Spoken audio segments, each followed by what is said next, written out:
Have you ever prayed so much that you felt like you had no words left? Have you knelt so many times that even your soul felt tired? Have you cried out sincerely, waited in silence, but all you heard was more silence? It's a different kind of pain, I know. A pain that most people can't even explain. The feeling of doing everything right, seeking God with all your heart, and still, He feels distant, as if heaven were locked, as if your prayers couldn't make it past the ceiling.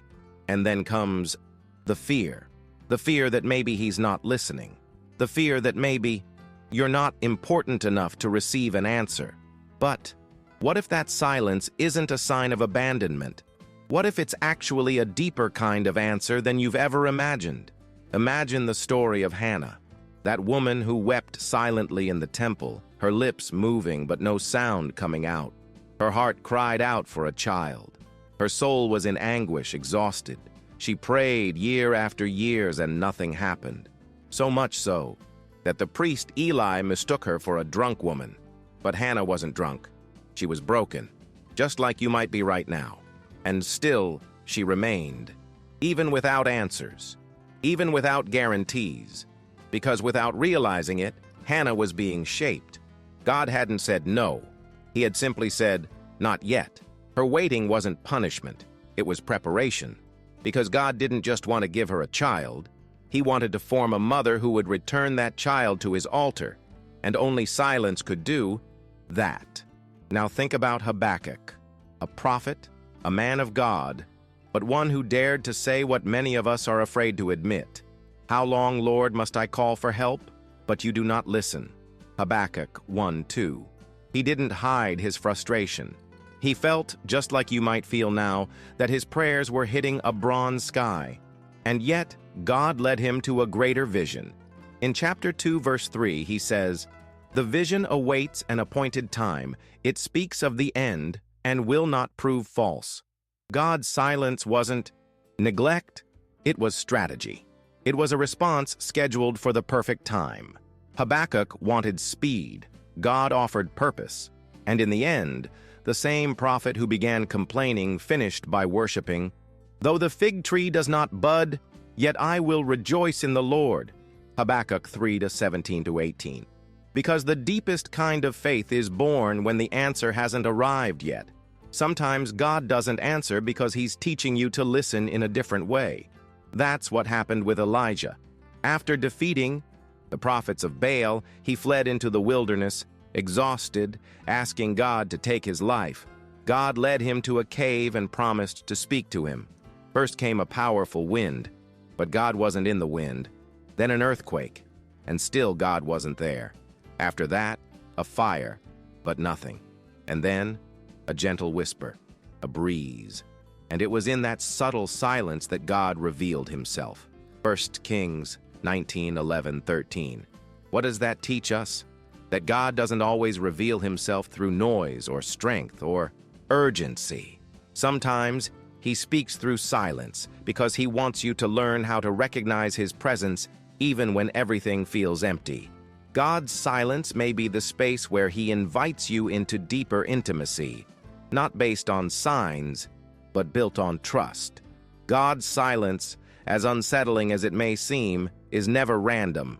It's intentional. While you're praying for change, God is working in the unseen layers of your heart. Sometimes the answer doesn't come because He's more interested in shaping who you're becoming than in granting what you're asking. Take Hannah, for example. She didn't just want a child. She longed for comfort, acceptance, dignity. But God wanted more. He wanted to form a mother willing to surrender her child back to Him, so that Samuel would grow up at the altar, not just in her arms. There are prayers that can only be answered once you're ready to let go of control, and often that readiness is forged in silence. It's in the silence that your faith stops, depending on feelings, and begins to anchor itself in an eternal truth. God is good, even when it doesn't seem like it. Maybe you're confusing silence with abandonment. But God never abandons His own. He may be silent, but that doesn't mean He's stopped loving you or given up on you. In fact, it's in the silence that He watches you even more closely. He sees how you react when you don't feel anything, when you don't hear anything, when nothing seems to change. He sees the heart that keeps kneeling, even without answers.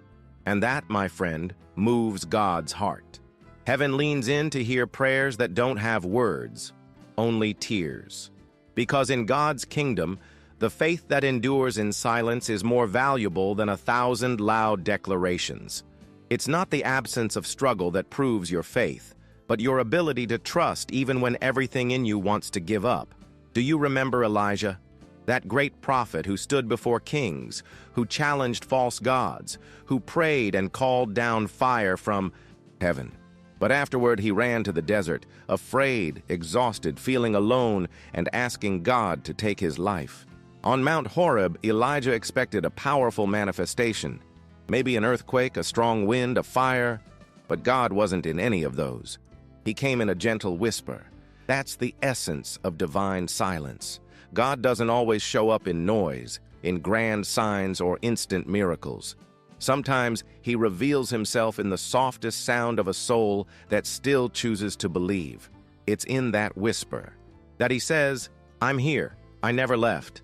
If you're waiting for thunder, maybe you need to close your eyes and listen with your heart, because the answer might already be whispering into your tired faith. And what if God's silence isn't a no, but a not yet?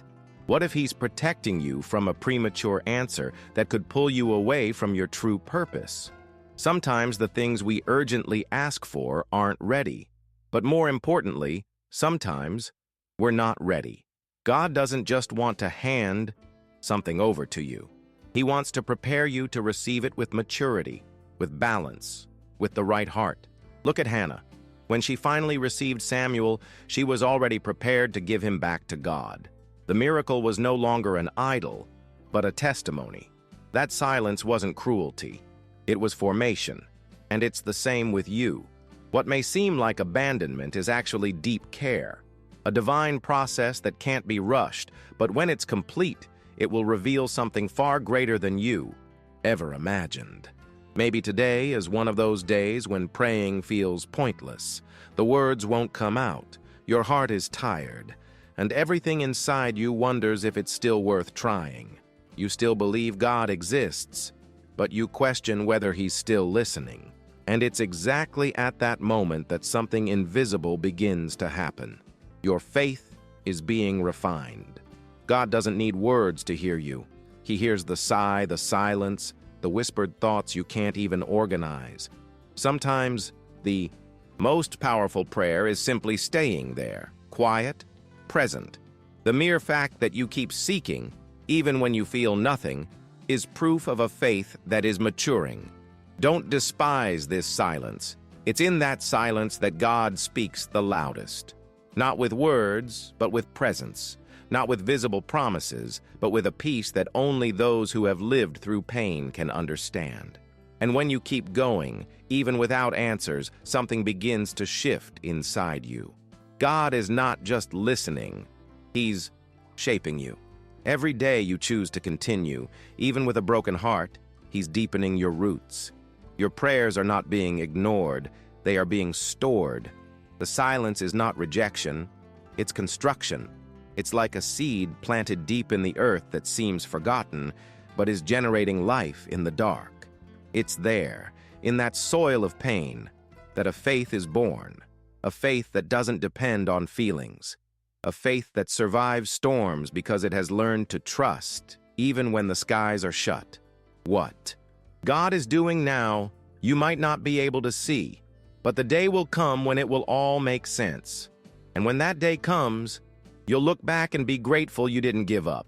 The pain of waiting is not small. I know. Waiting for a response that seems to never come wears you down. It eats you from the inside. But God doesn't measure time the way we do. He operates in eternity, while we count the seconds. And that's why his delay is never a failure. It's preparation. While you wait, he's strengthening your foundation. He's aligning things you can't even imagine, people, doors, moments. Because when he responds, it will be in the perfect time, not just to satisfy your heart, but to reveal his glory in full. As it says in Habakkuk 2:3, The vision awaits its appointed time. Though it linger, wait for it. It will certainly come and will not delay. Hold on tight. You haven't forgotten his promises, and neither has he. And even if everything around you feels quiet, remember, God's silence is never empty. It is full of purpose. Sometimes what you need most isn't an immediate answer, but the inner transformation that happens while you wait. God uses silence to fine-tune your spiritual hearing so you can learn to recognize his voice even when it whispers through the chaos. It's in that silence that your roots grow deeper, your faith becomes stronger, and your character is shaped. Heaven may feel quiet, but God's heart is still beating for you with the same intensity. And he knows you so deeply that he understands the exact moment to act. He's never late. He always arrives when your soul is ready to receive not just what you want, but what you truly need. So today, even without hearing the answer you've been waiting for, I want to encourage you to stay. Keep praying, keep seeking, keep believing, because that kind of faith, the one that insists even without seeing, is so precious in God's eyes. As the psalmist declared in Psalm 62:5, "Yes, my soul, find rest in God. My hope comes from him." Waiting in silence is not passivity. It's trust. It's declaring with your life that you believe even when you don't feel, that you know God is in control, even when everything seems out of place. That's the kind of faith where the deepest miracles grow, and that's exactly what God is cultivating inside of you right now. You don't need to understand everything today. You don't need to have all the answers to trust. True faith begins where logic ends, and even if your soul is tired, even if your heart is hurting, the simple fact that you're here listening to this message is proof that there's still faith alive inside you. A faith that didn't give up. A faith that, even trembling, chooses to stay. Don't ignore that whisper of the Spirit that's still breathing inside you. God is still there, working in silence, shaping you with care, like a potter shapes the clay in his hands. And when the answer comes, and it will, you'll understand that the silence was necessary to prepare you for it. Now breathe. Close your eyes if you need to and just listen. You are not forgotten. This silence that feels so painful is not rejection. It's refinement. God is not ignoring you. He's preparing you. He's teaching you to trust, not through the words you hear, but through the presence you feel, even when everything is quiet. If this message touched your heart, comment Amen below. It's your sign of faith, even in the middle of silence. Like this video, if it spoke to you, share it with someone who needs this truth, and subscribe to this channel to keep receiving words that renew, strengthen, and heal. You are not alone. God is there in the silence, but present. He always was, and he always will be.